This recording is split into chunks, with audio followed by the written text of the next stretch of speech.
Welcome to Better Than We Found It, the podcast for leaders driven to leave a positive mark through their leadership. I hope that I will have created some ways in which the circumstances of your birth don't predict the opportunities you have in your life. I'm Josh Huggins, your host and the founder of GS2 Partnership, a search firm committed to connecting visionaries dedicated to environmental and social betterment. I have two young sons. I want to be able to tell them I did use the resources and expertise of a company to try to create more awareness about climate change. In each episode, we delve into the minds of executive and future leaders. We discuss how sustainability guides responsible leadership, sparks change, and drives value. The way of thinking I try and advocate is for us all to think about us having a collective problem to fix, which is climate, and that we need to rebuild our global economy. We are GS2, and we are on a critical journey to connect to those who believe in leaving the world better than we found it.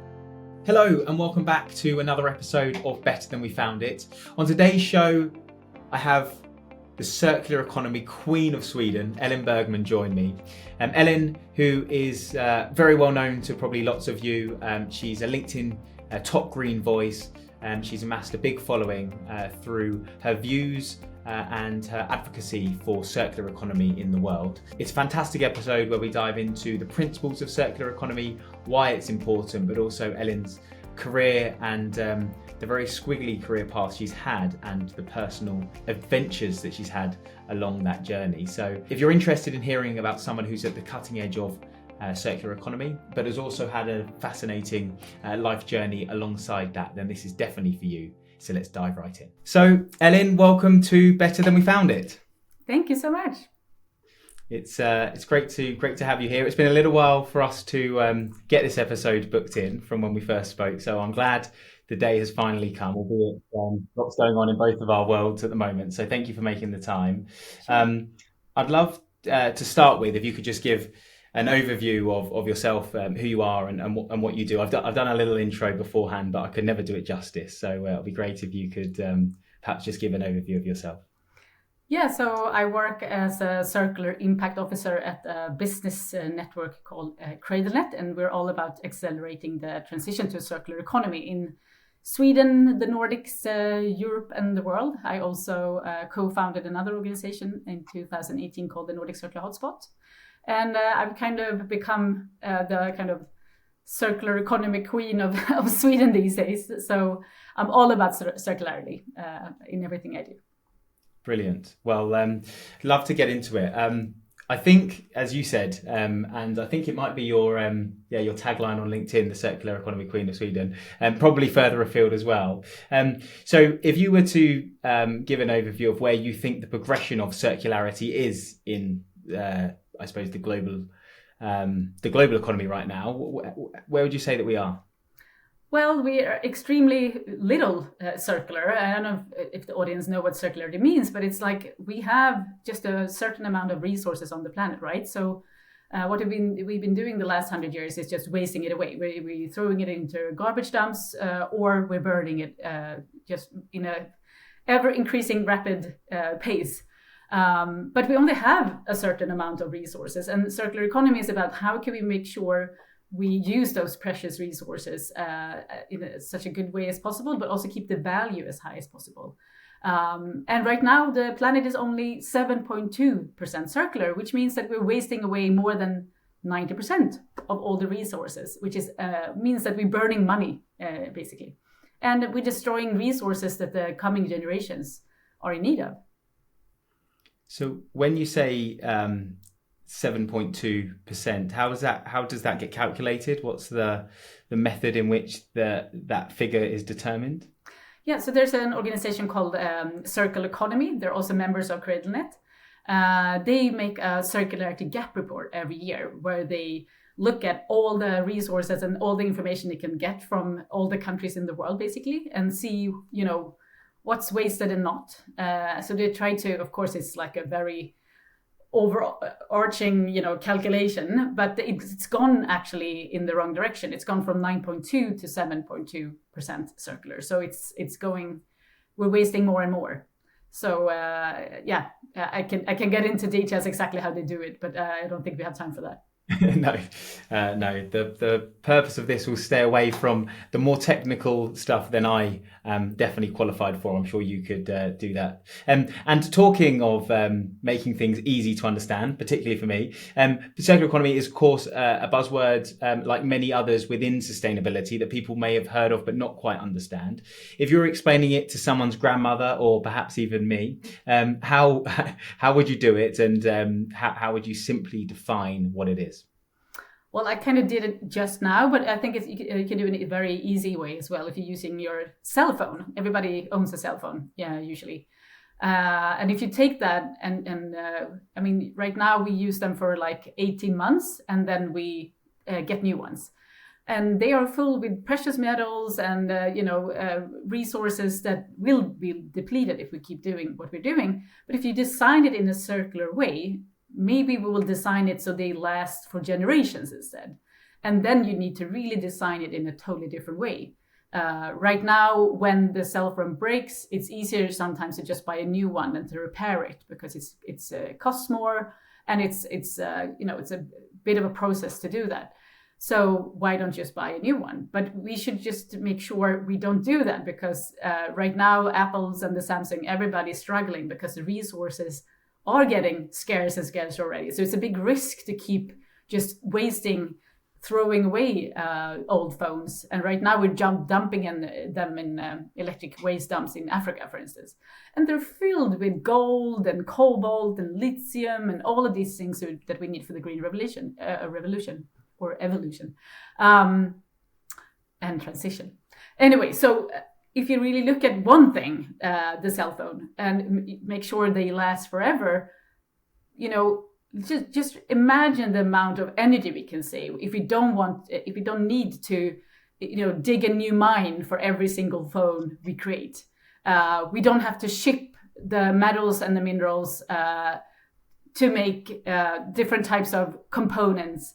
And we don't have to take those components and ship them all over the world to make a phone eventually, and then ship those phones all over the world. We can save so much energy and pollution and materials if we just do it in the circular way.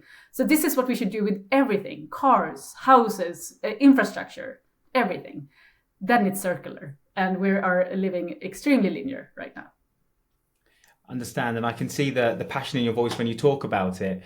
I always like to go back to the origination stories of individuals like yourself that have been at the forefront of these areas for so long. Where did the initial passion for sustainability or kind of circular principles come from? Well, I usually say that it comes from my mother and also an interest I had in nature documentaries when I was a child. Me and my mother and my sister, we were always looking at, David Attenborough documentaries about, monkeys or giraffes or whatever ecosystem. And then they were always mentioning in the end of all of those, like, yeah, but now the elephant is going extinct and it's people. And now, the whales are dead because, different reasons. And usually it had something to do with environmental issues. And it's, companies and people and policy. So I really, in the beginning, I wanted to be a documentary filmmaker, actually. That was like my first idea of a career. And my mother's always been like on the, if we were watching cowboys and Indian movies, when you were a child, she was always on the Native American side. It's like, oh, they are living in harmony with nature. They're so beautiful. And I totally agree.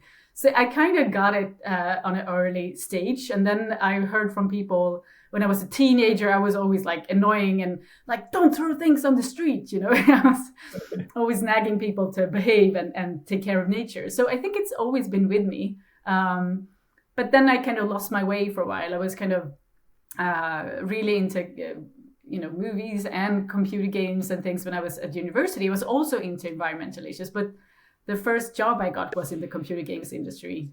And then from that, I traveled the world. And then from there, I started working for the film company, 20th Century Fox. And it wasn't at all environmental. I was working as a promotion manager. So I was doing like Ice Age meals at McDonald's and Samsung X-Men mobile phones. And, really trying to push out really unnecessary consumer goods. And it didn't really sit well with me. But it wasn't until, because it was also kind of a cool job and everybody was like, oh, wow, you're doing you're living the dream. But at the same time, or after a while, An Inconvenient Truth movie came out with Al Gore. And as usual, when you're working in the film industry, you see it before everybody else. You went to the premiere and it was like a punch in the stomach. It was like, oh my God, what am I doing? So that really made me shift. And it's like I quit my job at Fox and I started working. I started studying environmental issues at night, and then I started working for a homeless organization. And from there, I learned CSR issues and sustainability at night at university. And then from there, I started working at a climate consultancy. And yeah, that's kind of where my career in this field started. So it's really interesting to hear lots of people's stories, but it felt like you had that passion, but your career path, I suppose, wasn't clear to you that you could combine the passion you had with your career until that kind of light bulb moment, perhaps. When you were younger and thinking about what your career would be like, did you consider a green career or a career that had sustainability as part of it, other than the nature documentary film producer? And if you did, what was it that stopped you, do you think, from actually pursuing that? I think I always wanted it, but then reality hits when you're a student, you need to start working. And I found this really cool, computer games developer job. I wasn't developing the games myself. I was in communication and PR, which is something that's kind of been following me all my career. And that was a great way to start. And I don't really regret anything, because all of the choices I made in my life has gotten me where I am today.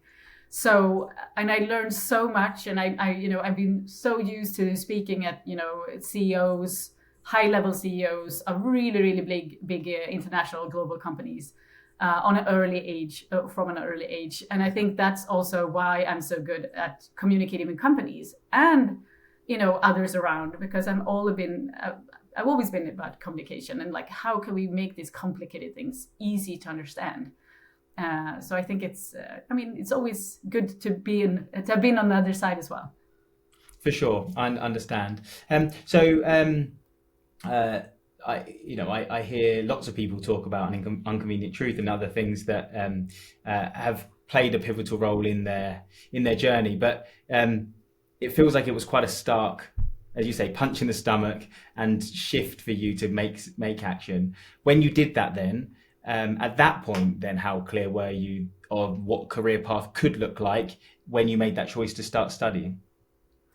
Well, I had no idea. So one of the reasons I started studying was both because I knew I tried to get a job in the environmental and sustainability sector, straight from the movie industry, but it didn't work. They didn't think that I knew the issues. So I had to have a paper showing them, a certificate. But then when I was studying at university, I really connected with fantastic people, and they're very dear friends to me to this day. And this was 17 years ago, I don't know. So that was a really good way to get connections, the right connections, and also get an understanding of what type of careers were out there. But I was also, at the same time, when now I was working at the homeless organization. So I was working already in kind of the sustainable sphere, more in social, sustainability. But I knew that I wanted into the environmental sustainability. So I just tried to find anything I could that was in the right sector. But then I found this company that I really liked. So I kind of nagged them until they just gave me a job. Yeah, that's the way to do it too. Yeah, understood. So you mentioned you joined the WWF, and I suppose there probably your purpose and the people that you felt an affinity to in terms of their approach to work and life and concepts would have merged really well. Well, what's it like to work for such a well-known organisation where you have people with that passion and probably felt like home, I suppose? But tell us what it was like to first start working there and what it was. Well, in the beginning, it was actually like a culture shock because. And that was also partly, working in the homeless organization, because it's before it was hard business. You need to maximize the amount of, campaigns you get out and the, reach and blah, blah, blah. It's like very hard money facts. And now it's more like, oh, but how do you feel about it? Are you okay? It's like, what, how do you, why are my feelings relevant in this? So it took a while to just, you can have feelings about this at work, and it's okay. And it's actually good, because if you understand people's feelings, it's easier to reach them. So that was also a very good learning curve.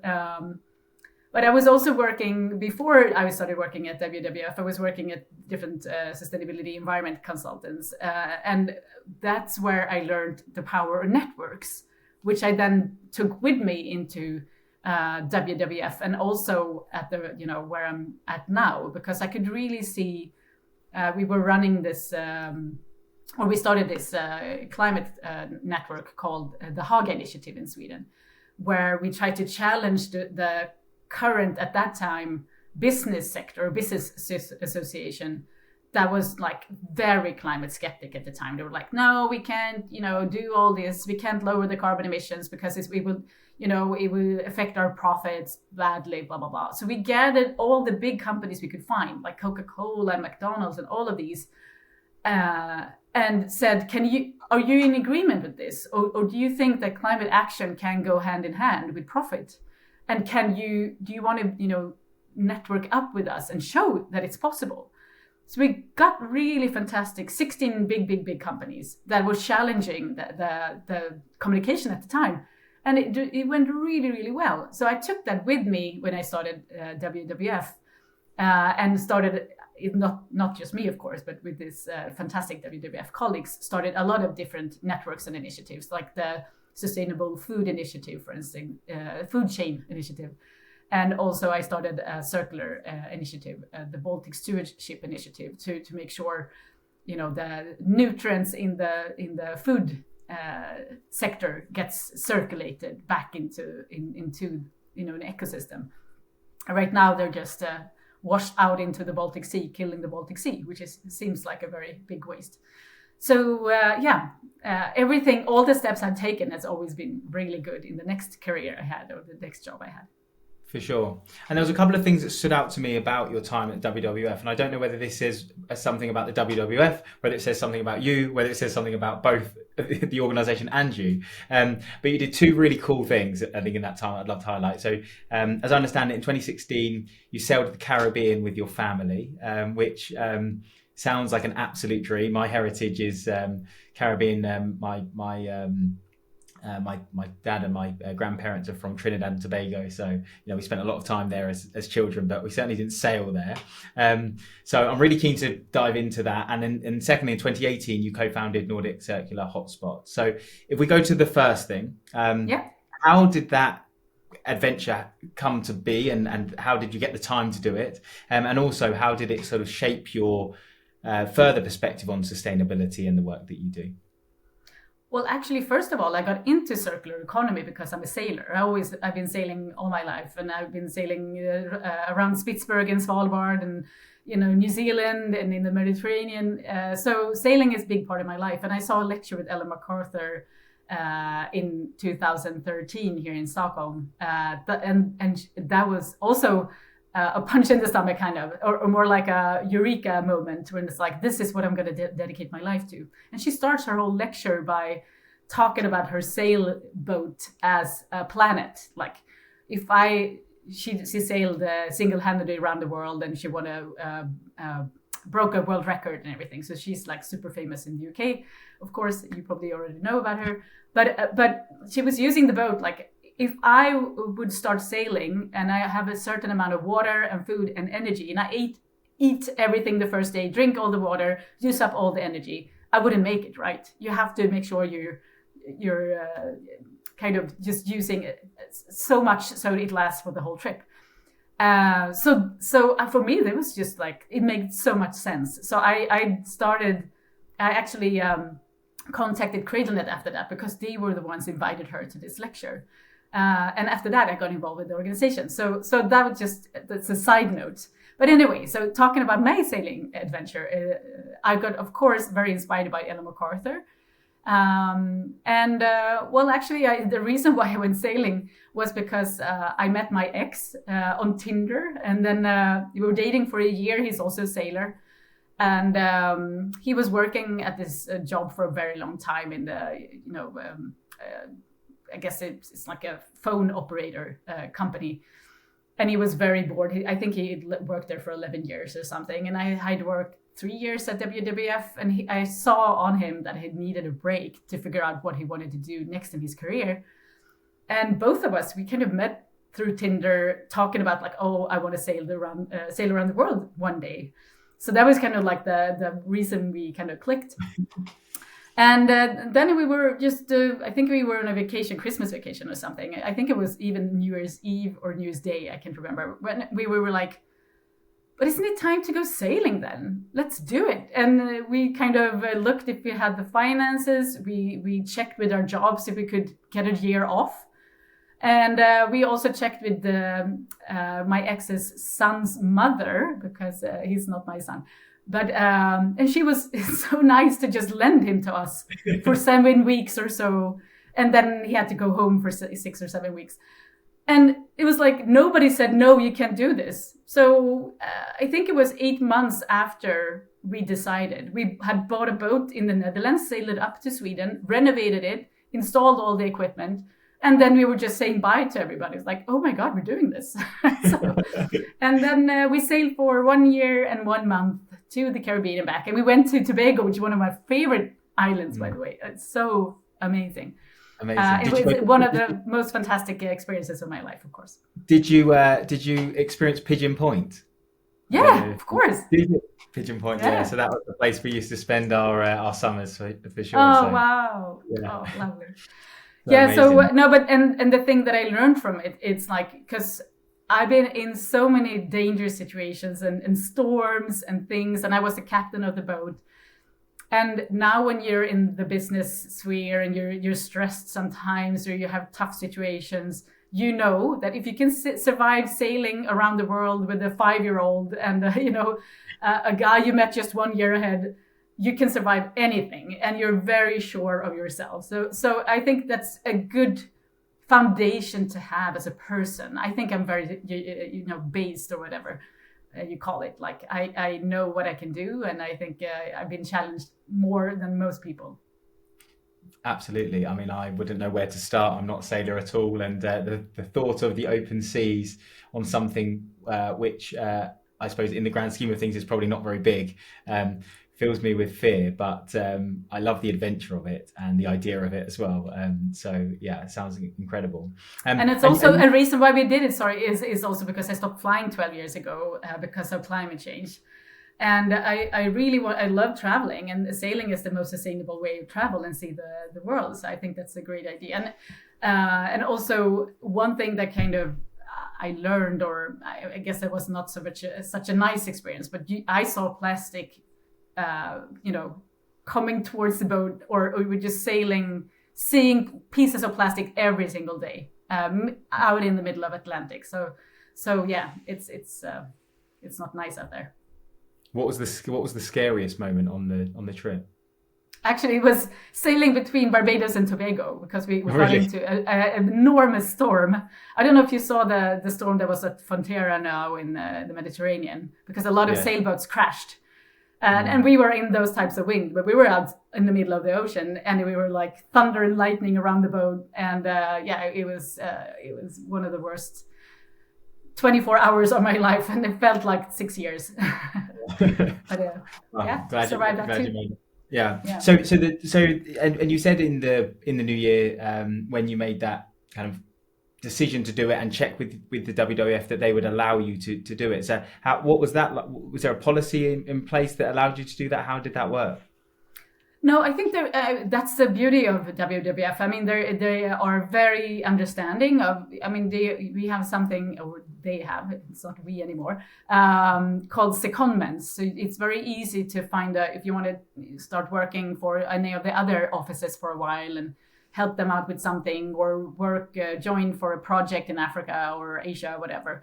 So I think they have a lot of understanding of, wanting to try different things. And it's also a part of, your personal development. So I think they have really good policies in place to, if you want to have a year absence. I mean, I never gave birth to a child. In Sweden, you get a year leave of absence paid.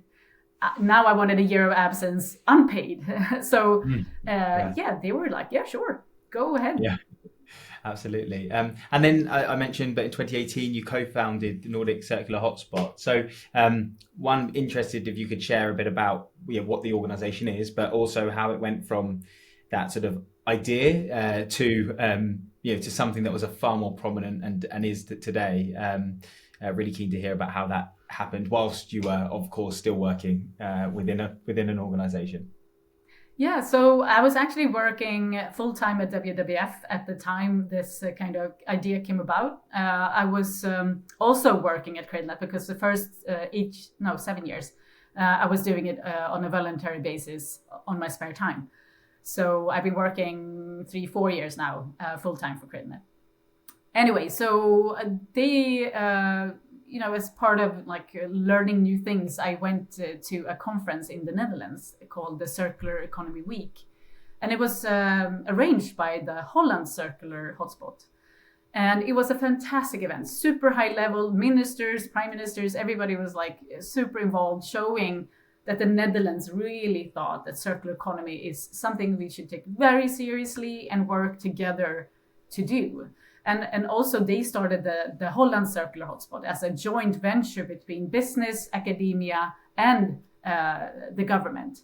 So it's equally paid. So it was so fantastic. And I was so jealous we didn't have anything similar in Sweden, because at the time, Cradlenet was kind of small. We had been around for a long time, since 2009. So that was good. But we were struggling financially, and you know how it is when you're an NGO and so on. And then I found similar people from the Nordics, because you kind of always find each other, and they were in the same boat. They also loved this, and they were also struggling, and they were so frustrated because at the time in Sweden, for instance, the Swedish environmental and climate minister, Carolina Skog, she was out saying that Sweden is best in the world when it comes to circular economy. And it was like, what? We don't do anything circular. We don't even have a strategy or a target or nothing. So how can she say that? Does she even know what circular economy is? And the other had similar experiences as well. And we were like, maybe we should team up and do something Nordic. So those were the first kind of things that happened. And then I started inviting all of these people to meetings. And some of them were like, yeah, let's do this. And some of them were like, no, we don't have the resources or whatever. But that turned into a group of people. And it's Katrine from Norway, from Natural State. And it's Bettina from Lifestyle and Design Cluster in Denmark. It was Josefina Salén at RISE here in Sweden, and me, who were kind of the founding mothers of this. And then it kind of just snowballed from there. We quickly got some funding for Nordic innovation. And now we have managing partners from all over, and other partners as well. And it's really big now. And we have a digital platform called the Nordic Circular Arena, where we try to share all the news in circular economy in the Nordics and make sure everybody talks to each other. And we also have a big summit that goes around the different Nordic countries. And this fall, it's in Helsinki. And we try to make everything free and open for everybody to join. So it's you can just join without having to pay a lot of money, either online or being in Helsinki. Sure. And how did this work alongside the WWF work you were doing? Because I suppose I hear, as a recruiter in this space, I hear a lot of people who perhaps aren't in organizations like WWF where their passion is being fulfilled. So alongside their corporate role, they want to do something like this. But how do you make the time to actually do that when you're in a full-time job? Well, that was the problem. I couldn't really. So that's why I quit WWF and started working full-time for a Nordic Circular Hotspot and Cradlenet. It was okay until that point.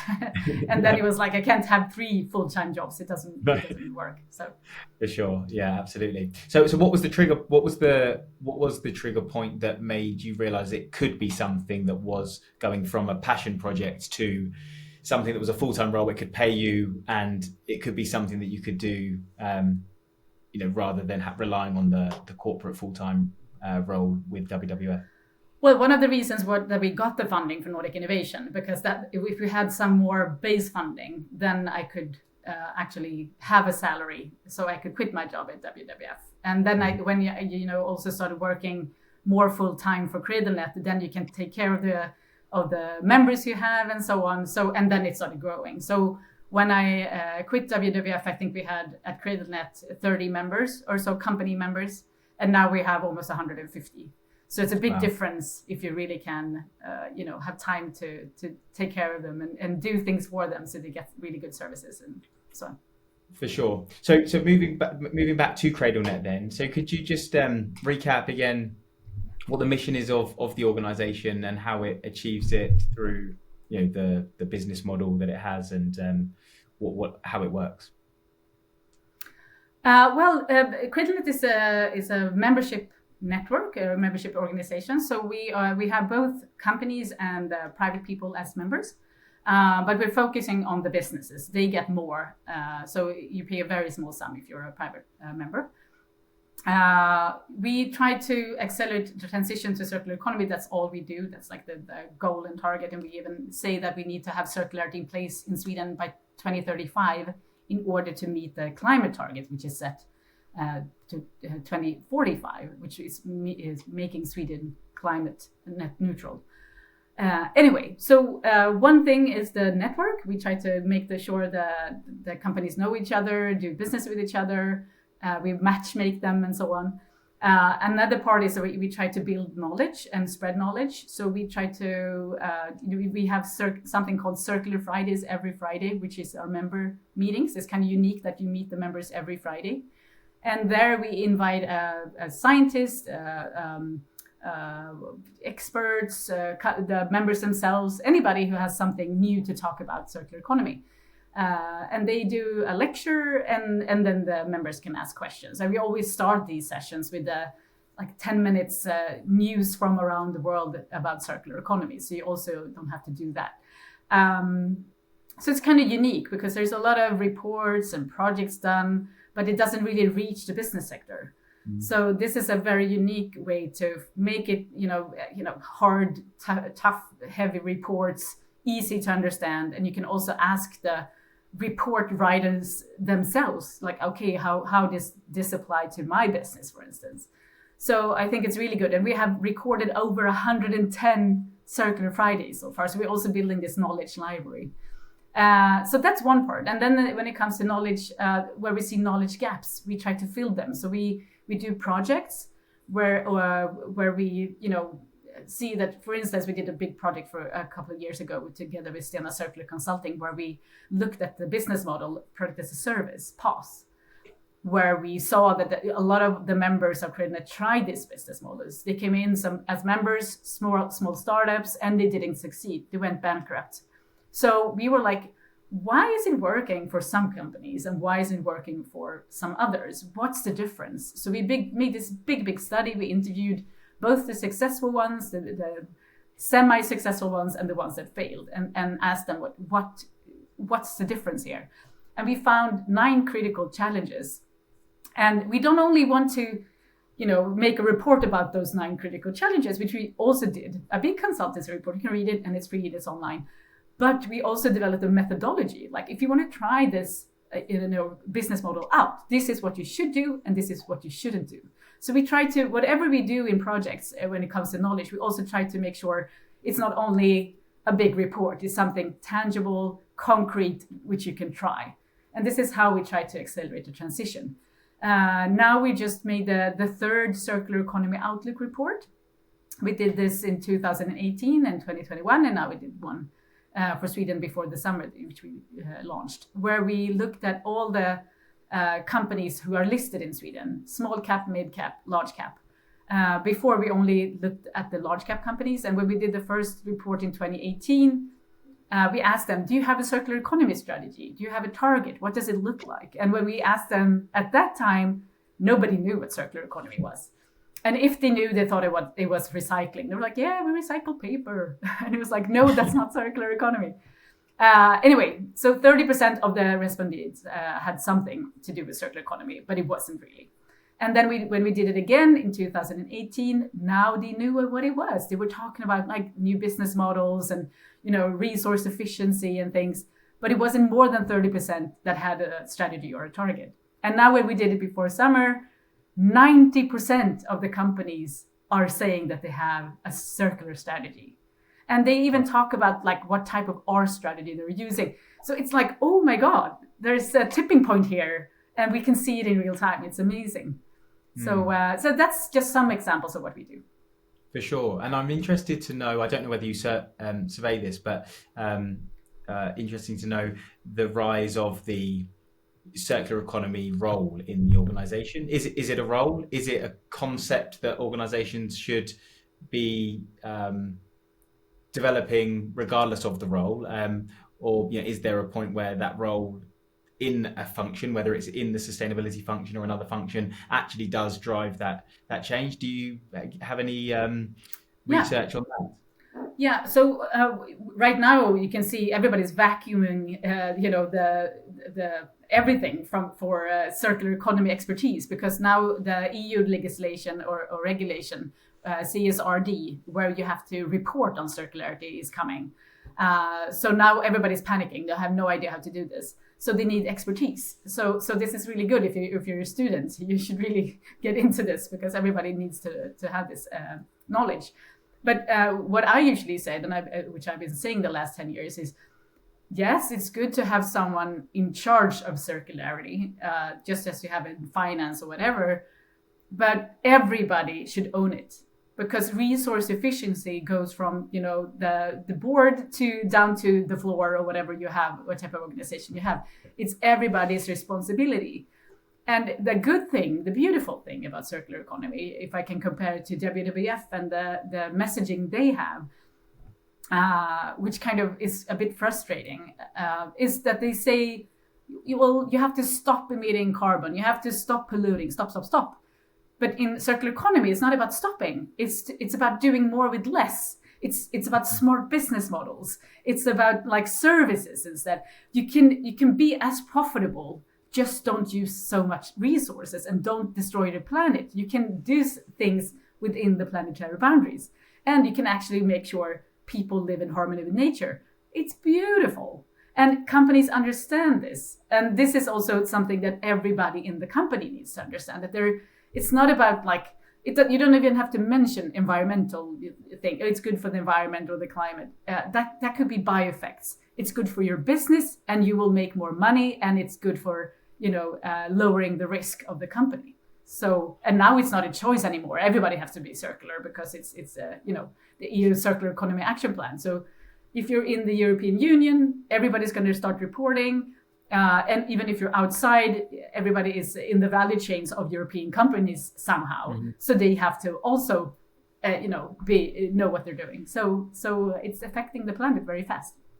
For sure. And I think you said it earlier where you were talking about your kind of PR and comms background being a theme throughout. I think this is so important, and particularly in the roles we recruit for, we hear commonly that whilst the technical skill set of individuals across the broad range of sustainability, whether it starts at the social side through to environmental or strategic corporate sustainability, whatever it could be, it's actually how you embed it into the organization. And the way you have to embed it into the organization is by using the levers of the key stakeholders to talk in their language. And I find potentially with some individuals who their passion and their heart is in exactly the right place, but they are not happy until the stakeholder is willing to do it because it's the right thing to do, and that's just not possible. But as you say, why even talk about the thing that might make them not want to do it if you can just talk to them in the ways that is, it's going to create more value for your business, it's going to be more efficient, you're going to be able to use less and therefore save money, make more money. You don't need to mention anything around why you're passionate about it because they're doing the thing you need them to do.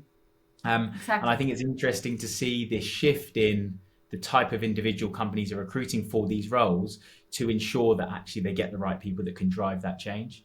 and not just being purely technical experts. And that's not me downplaying technical expertise, because of course it's important, but you have to be able to talk business language, otherwise people just won't do it.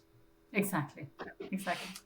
So that's really interesting. What are the it sounds like you're getting real momentum now. Of course, CSRD is coming, so that should hopefully accelerate change. And I think I always see it sort of two-pronged attack. You have businesses doing it because they take the lead, but also if then authorities can put regulation in place, that can also shape the way things are going. So over the next 5 to 10 years, where do you see this going? And I suppose from Cradlenet's perspective and Nordic Circular Hotspot, what are you doing to continue to accelerate this journey? Well, we always try to push policy as one of the parts. I didn't really come to that part yet, but since we see businesses struggling with a lot of things that needs to happen, because they can't really become circular because of a lot of legislative hinders and so on. So we try to find what they are, and then we try to not only talk to policy. We write a lot of debate articles together with our members, but we also actually invite them every year, all the Swedish political parties, to a survey that we send out. So every fall we do this. I think this is the 6th year in a row we do this, where we ask them about their circular ambitions.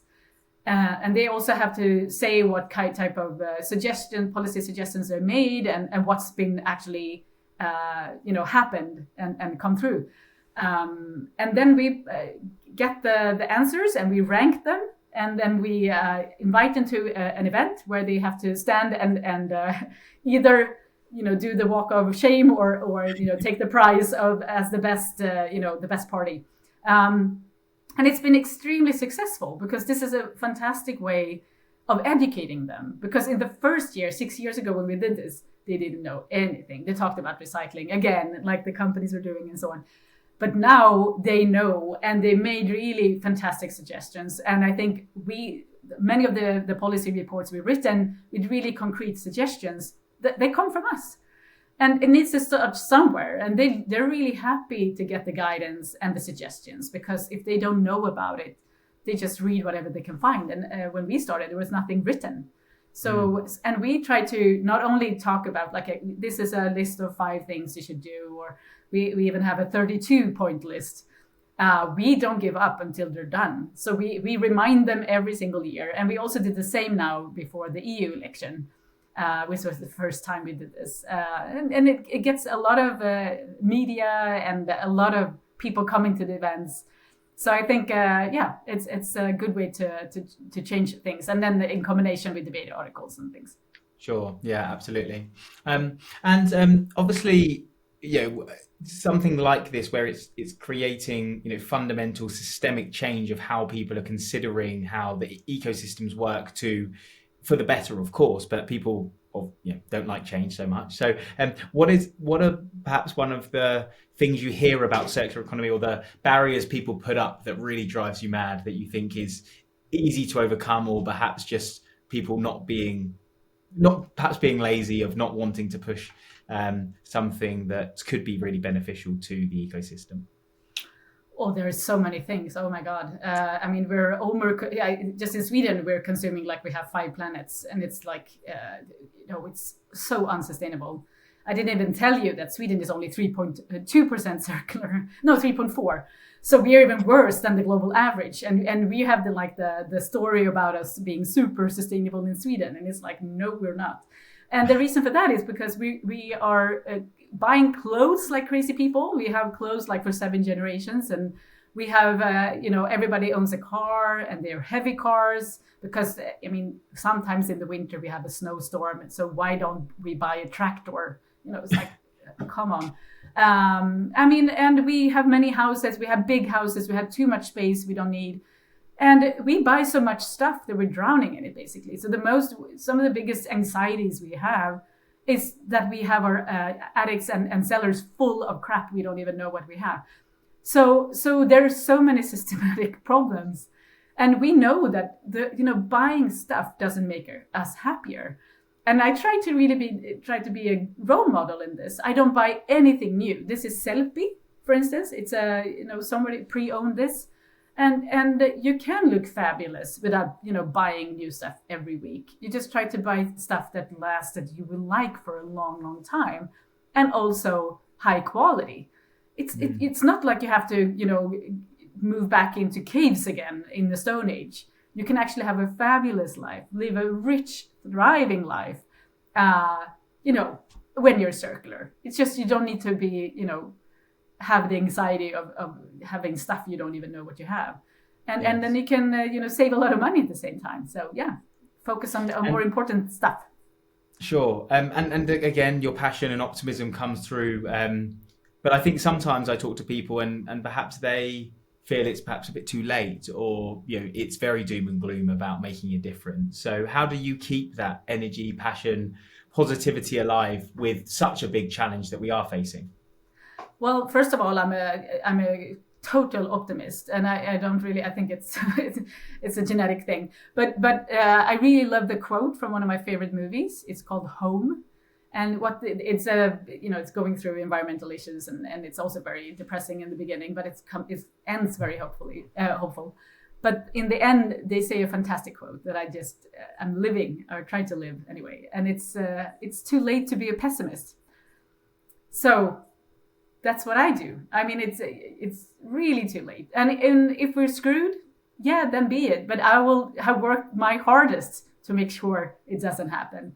And I will always be on the right side of history. I try to save the planet. I mean, it's not so much about saving the planet, saving us actually. But I mean, there's a lot of species of animals and plants and things that we, go extinct every day because we the things that we do to the planet. So I think, it's just too late to be a pessimist. We have to do this as fast as we can. And there's no other alternative in my point of view. So let's just do it. Let's just get on and do it. I think that's wise words. And thinking back to when we spoke about your position at the beginning, where you were passionate about this, you probably wanted something, a role or a career in it, but maybe it wasn't so easy to see back then. Now, of course, green jobs and roles in this area are prominent. People are going to university to study for it. It's something that's seen as a credible career path. If you were giving advice to people that are in their earlier stages of their career around maybe some of the skills or mindsets or experiences they need to have in order to have a fulfilling career in this field, what would you say? Well, if you know that you like circular economy, then of course you should study circular economy. But if you don't know, it's okay to study something wrong and then figure it out. I'm a media producer. I studied media production, and it's been so good in all of my jobs to have that as a basis. And I taught myself to be a circular economy expert. Now, 10 years of experience, I'm one of the biggest experts on the planet. So it doesn't really, whatever you study doesn't mean that you're locked in. You can always change. But I mean, it's always good to study the things that you are passionate about and like. So do that, and you will have a fun, good work life, probably. So, I mean, it's why would you study something that you're miserable studying? And why would you work with something? I mean, if you can, try to get a job. It's okay to get the wrong jobs in the beginning. You will always learn something that will, it's part of the career path, I would say. For sure. Yeah. Most people have had a wrong job, and hopefully you can use it to knowing the things you don't like to do, so you can pivot. I've got some quick fire questions before we wrap up that I'd like to run through. So if you had, I want quick fire answers back. So if there was one book that you think everybody should read about sustainability, what would it be? Cradle to Cradle, Remaking the Way We Make Things, of course. I'll put a link in the show notes for that. What's your favorite sustainable brand? Patagonia. Yeah, good one. If you could eliminate one environmental issue overnight, what would it be? Climate change. Something maybe a bit more smaller. Climate change? Smaller. Or what something do you mean that exactly? Something that contributes to that, because I think that's of course we would all like to change that, but if there was something that was on that journey, what could it be? Well, I would ban all fossil fuel cars, I guess, or banning all fossil fuel would be nice. Do you take paper or digital notes? I've been a super peopleless society person the last 10 years. Compost or recycling, if you had to pick one? Well, recycling, compost is good, but it's actually better if you have like a biogas, food collection for making more industrial biogas. So I would rather go with plastic recycling. And what's one small daily habit that you practice to reduce your environmental footprint? I try to every day make a choice to not buy something. I like it. Good. So, Elin, you've already done so much in your career, and I appreciate you sharing so much. But as per the show, we are on a critical journey at GS2 to leave the world better than we found it. And I'd love to know what you would like your legacy to be by the end of your career, to know that you've left the world better than you found it. Oh, such a good question. No, but I think what I'm doing is my path to make the world, leave the world a better place than I found it. If I can just get more big companies, big sectors, and policy to understand how, the benefits of this, then I will die a happy person. Excellent. So I'm sure people listening today will be inspired. I certainly have been by the things that you've discussed. Might be organisations that are thinking about how they can level up their viewpoint on the circular economy. Would you be happy to connect and engage with people if they wanted to find out more about you, Cradlenet, or how you might be able to support them? Absolutely. Just connect with me on LinkedIn. I would be happy to, if I have the time, of course. But yes, I have 50,000 followers on LinkedIn, so it could be hard to get through sometimes. It's incredible to have you. Thank you so much for your time. And we look forward to catching up with you soon. Thanks for coming on today. Thank you for having me. Thank you for joining us on this episode of Better Than We Found It. I hope you have found value from this to support your own purpose-led journey. This episode was brought to you by GS2 Partnership, my organisation focused on providing talent solutions for sustainably focused organisations.